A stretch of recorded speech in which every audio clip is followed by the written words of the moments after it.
Welcome to another episode of Teachers Gist with Wumi Wealth, a platform for teachers by teachers. It is very important to know that teachers are the backbone of the society and they should be treated as one. Today's episode, I want to welcome somebody so intelligent, so brilliant. Okay, I need to take a pause now because she sent something in her profile. She is a great early childhood educator, SDG advocate, special needs educator, speech therapist, behavior therapist, psychologist, educational therapist, school consultant, trainer and facilitator. That is not enough. There's something she didn't reveal in this profile. She is the Oga of the Ogas, CEO, General. Then she's a headmistress, proprietress, everything all joined. Please help me welcome Mrs. Ayoade. Yes, on the show today, we'll be exploring your teaching journey, your innovative strategies. I know you are a very, very brilliant shy lady. I don't want to say you are shy, but okay, as we move on, we know whether she's shy or not. Well, I will just say to you, why shall you shy? So right now, yes, get ready for the gist, the juice, and the genius of teaching. So, Mrs. Ayoade, can you share with us what the journey has been so far? Just help us move, from somewhere. Let's start. All right, thank you, Wumi. I'm happy to be here. Thank you. Okay, glad to have you too. Okay, so to start with, I think when I finished my secondary school, I chose law and political science. The law. So yeah, I chose law and political science like twice. I wrote twice, and I wanted to be a lawyer. I know you are brilliant. I'm sorry to pause. It caught you right now. Is it that jammed you or? Well, I can't say. I think I passed jam or post jam in the life. In the life now. If you have to study law, you have to really. They said in the life is the strong school. Yeah. The strongest school. I don't know, but you the life. Okay. So the first time I couldn't meet up with the law. The second time, I was already getting old. I think I was 19 at that time. So did you call that? Did you call no, because I was like, well, okay, I think I have to do something different again. Okay. So I had to call one of my cousins, Biodun, and he was in Lang at that time, and he told me that, okay, you can go and take a course form. And even before then, when I was young, I've always been perceived as someone who is outspoken, who is I can talk for Africa. Okay. I can talk, I'm expressive. So even then, my dad would always say, and my mom would always say, you end up being a teacher. Right from when I was, and to you were always taking the no. But even at that time, when we were home, probably during summer, I would just have some young children. I'll just take them. I'll just be teaching them anyhow. Just to. I think it's my passion, but I didn't know that's actually what I'm going through. I was discovered that. Nobody unraveled that. Yeah. So growing up, I thought, okay, let me do a profession. Let me go for a profession that is, to me then, I thought law was actually it's still like, yes. I wanted one of the most respected. Yeah. So then I took a change of course form. Then I had an opportunity to pick creative writing. I think creative arts, counseling, and I think PhD or something. I was like, well, okay, let me just go for counseling. When I told my dad, actually, in fact, this is going to be the first time I'm saying this. I mean, my dad has never heard this before. I have to tell him that I didn't tell him that I got a change of course form because he had wanted me to study the law and political science. So, and I can't keep staying at home. So I just told my cousin to please help me. I had to transfer some money to him to help me with the change of course form, and he did that for me. And my name came out. I went to meet my dad, and I was like, my name is out, but not in the list, not law list. It is from guidance and counseling. It was like, which one is guidance and counseling? I said, that was what they gave me. I didn't tell him I was the one that influenced it. That was what they gave me. I'm telling you, so it was not like, oh, okay. don't worry, you can still, he told me that I should wait, that I shouldn't accept the admission here, that next month that another list will be out and my name will be out for law. I said, is it by force? I didn't tell him actually, but I was like, okay, but I know it's not someone, you were one of those kids that deceived that parent. Yeah, so but for the good, I'm telling you. So after that, I was like, okay. I now went for guidance and counseling. When I got there, my dad was still telling me, even while I was in school, that you will still change your course. I had to tell him one day when he called me from school, and I said, sir, I had to lie. Even though I was one of the best students in my department, but I wasn't the top. I wasn't number one. And I told my dad, it's not possible. I can't change again. They said I'm the best in my department. They can't allow me go like that. So please just allow me finish this course. So that was when I studied guidance and counseling in the University of Lagos. And I came out with a 2-1. So even before, during my program in Unilag, I was into politics. I was everywhere, But to God be the glory, I graduated. I went for my NYSC, But then I didn't even teach. I didn't teach. I was lucky to be one of when you were 7. Yeah, when I was 7, I was lucky to be one of the beneficiaries of COSO. It's a Canadian organization. So we were called COSO Copper. They were paying us well at that time. So I didn't even miss anything teaching. But the only time I thought was when we were having our teaching practice. Just normal teaching practice for, I read like education, guidance and counseling is actually under education. And so, at some point I did my teaching practice. So later on, I just said, okay, after NYC, what's the next thing to do? So I didn't think I was also going to be in the teaching line. But later, I couldn't find any job. I went for so many bank jobs. I couldn't get the banking job. So later, I was like, I think I should just go for teaching. So now I'm actually coming in. When I went for my first teaching interview, everything has changed. It's not all those normal teaching again. And now that was when I got to know that there's something called Jolly Phonics. I was like, which one is Jolly Phonics? Yes. So there's so much to explore. There's so much to explore. It's not about that. Let me just hold the pens, hold the marker. The pen and paper, then the cane beside the hand. No. So when I heard that, I was like, oh, things are evolving in education. I think I'm interested.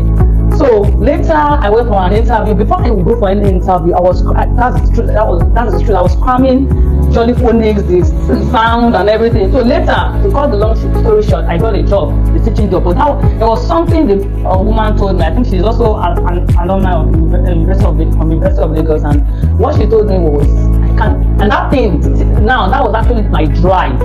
She told me that though she liked me. She said I sounded brilliant, and she would love to work with me, but she can't make me a class teacher. I was like, why, ma'am? Because to some extent I can actually. I asked, I said, why? She said, well, I think you are a very confident person. Yes. You can talk to people. You are really authentic. So when she told me, said I'm in between a teacher and a counselor. I said after 4 years. I said, so she said I will have to undergo someone. Well, to some extent, I felt bad, and at the same time, I was like, why can't I lead a class? Why can't I be a class teacher? And she said, no, guys, it's not possible. I'm not a teacher, and I'm more of a counselor than a teacher. So I said, no problem. So I was in the school at Ogudu for like 9 months, but I learned, like I can say, like 80% of all that I've learned in the teaching now, I learned it from that school. Wow. And I told myself that I want to be more. I don't want to be an ordinary teacher. I don't want to be an assistant teacher. So I worked there for like, I think 11 months or so. Then later I went for more like a year. Then I went for my master's in early childhood education, and that was the turning point for me. Wow. So this is really inspiring. Like knowing that a lot of students are out there, young people are out there. I don't know why it's just like that. Your story is similar to mine. I don't really like anything people. Yeah, I don't want to. I just want to do that, and I don't want anything serious too. But I've always found myself helping children. I'll gather my street children, working with my neighbor children. It's been like that, and that's the same thing you mentioned, that at some point you were always helping. So I think this is what we should look out for in young people, and at least you can use this to even help them to find their purpose. So I think we'll just stop there. I hope that our listeners are young people that are striving to go into career. You just find your purpose, and when people help you to discover, just go on. Teaching is actually rewarding. It's so sweet, right? So, but then let's talk about some of your challenges. Okay, so I would say I hope you're not going to mention parents this time. Parents and students, they are our major customer, if I have to put it that way. Yeah. So, if we have to talk about our major challenges, it's going to be, like me, to say it's going to be with irate parents. So there are some parents that are really angry, always furious. They believe everything their child tells them, even without getting to hear from the teacher. They should find out. Yes, they should always find out and give the teacher a benefit of a doubt. That okay, I think I should listen to the teacher first. So it's not really necessary to just bump on teachers and start insulting. I'll just say you don't just compete on teachers because it was just I started working with teachers. I started working with parents, and that's why I found out that this virtue of being patient is very, very key for everybody. Everybody should be patient. Don't jump into conclusion. Don't say this person. We have parents that actually conclude that this teacher, because she's not this, she does not have this, that's why she's acting this way. Exactly. And you see most of them, I'm sorry to say parents, some of them are just, they can't really do what we are doing. I don't want to downsize anybody now. But then, thank God for the ogas, our ogas that make them who they are. So, let's go back to our some of the challenges. Yeah, you would even hear some parents say, I don't want my child to be in this class because this teacher is not married. Teaching is not about your status, seriously. It's about the work of heart. Recently some unmarried teachers, we had this conversation, and they were like, some parents are attacking them that when their husband comes to school, the husband will not be looking like the kind teacher. So because we are teachers now, we are not married, we do not look fine again. So parents, please, we have to just change this mindset. I think it's a thing of the mindset. Be patient. And they said there's this popular saying that when you want something, there's a way you ask for what you want. Teachers are there because of your children. You are paying that huge increase because of your children. So I would like to ask also that what are some of your achievements so far? We just have everybody saying that I don't want to teach, but then we are teaching. I know you are a prosperous teacher. You've been everywhere because of this teaching. I saw you flying that the other day in the private jet. So tell us about it. Okay, some of your achievements. Well, as a teacher, like I said, I've actually left. I've actually taken teaching to another level now. Okay. Right now, I do more of facilitating now. Sometimes when you have experience, the best thing is to pass on that experience to the next person. It's my joy to teach teachers, because now some people feel that teaching is just I don't want to go into teaching. So the passion, I want people to see teaching as in a different light. That it's not a shameful profession. Like we have some teachers who are international teachers now. Yeah. They now work online. They earn in dollars. Some earn in pounds. Did you hear that? They earn in dollars. Like myself, I facilitate. I train teachers. I have a WhatsApp group where I train teachers. I use all my platforms just to. And don't look down on yourself, because it's really in you. There's a lot you can do as teachers, as young people. Vying for. Am I going to say vying for a post now? But you are looking to get a career in the teaching profession. You are not in the wrong place. It's rewarding. I've seen my friend several times in the air, flying everywhere. I'm like, where's she going today? But it's a very good one that, not just focusing on the children alone, but even the teachers. Like she is what do they call you guys? Trainer, training trainers. Training the trainers. So the teacher training the trainer. So the teachers are teaching your children, but we need lots of teachers out there too that will train the teachers that are training your children. Yeah. So thank you very much for coming on this show. We are really grateful. So you still have something? Yes, I wanted to say something. Like you said, that the other time you saw me, fly to, that was actually to Asaba, where I went to train some teachers. Apart from that, I got my first car, through, teaching job. There was a time I told, about last month, I was discussing with a friend. She teaches French, and she was like, there was a time I told her how much I charge when I teach some children about lessons, and I was like, I charge as high as 100,000, 120,000 just to teach a young child. And she was like, how? Let me put it the same way. She said, how you take top camp for the teacher, for the parent? I said, well, it depends on how you present yourself as a teacher. Teachers, I think we have to get that now, that presentation is very, very important. And like one of my guests has said before, if you know your onions, you're going to get all that there is in this teaching profession. You can be anything. I'll say that again and again. Why are we into this? There was a time one of my friends told me that that's like saying, is it more than this teaching job you are doing? But it's been really rewarding. I've gone places, I've met people, and I'm happy doing what I am doing. And this is the same message we want to pass out there today, that teaching is rewarding. The teaching profession is a noble one. It's fantastic. And now we don't have teachers of the 1920s where you don't look good. We have teachers looking good, and they are blessed in life. They are really, really blessed in life. So what would you like to say to someone out there that's still running up and down writing? Do you really have to write down 20 times?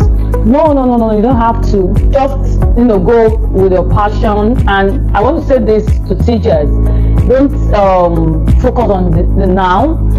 Try to help yourself to learn, to unlearn, and to relearn. Just keep working on yourself. You'll get there, and your parents will actually respect you. If they respect you, if they see what you can bring to the table. On the table. Yes. Bring something to the table. Something juicy.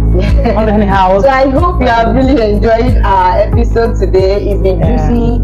And my take home for today is that if you really know what you are doing, you get anything, then present yourself well to your parents. Present yourself, and as teachers, you make sure that you have to relearn, you have to unlearn. There are some old styles, change it, and get into what is happening now. So thank you for coming on the show. We have this token for you, my team and I. It takes a teacher to decode this, and we want you to shout it out everywhere that Teachers Gist, we are here for the teachers. We are a platform for teachers by teachers. So we are still teaching, and I don't know if we are stopping anytime soon, right? So thank you for coming. Thank you for doing all that you do. God bless you. So this is a token from us. And to all our audience, please follow us on Instagram, follow us on Facebook, follow, like, and share. Till another episode, and we say now, bye-bye.